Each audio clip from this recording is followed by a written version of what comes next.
Reconstruction, an introduction.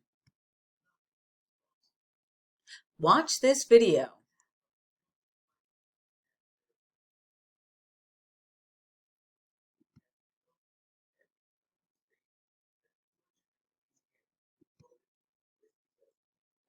Hey students, Mrs. Keene here. We're starting a new unit and we've got a lot to do. So get your hammers ready. We have some reconstructing to do.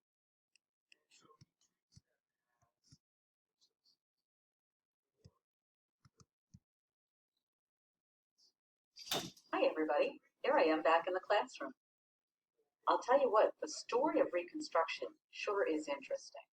It's got a really interesting plot with a lot of twists, some really cool characters, a crazy climax, and the kind of denouement for, aftermath that you really don't like in the movies. There's a lot to it, so we're going to dig in.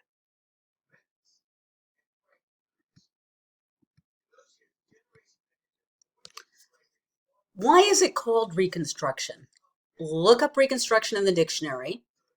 Think about the definition and how you would explain it. And remember that you can't use the word in the definition, and consider what the prefix re means. So if we're going to think of this as a story, it's got a theme and a plot.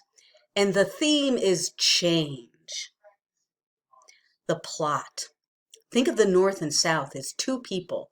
The North wants to change the South. The South doesn't want to change. And consider this. Are you a person who likes change or not? And very important, are Confederates going to stop being Confederates just because they lost the war? As a result of this, there is conflict. You don't have a story if you don't have conflict. So consider these questions. Why does the North want to change the South? How does the North try to change the South?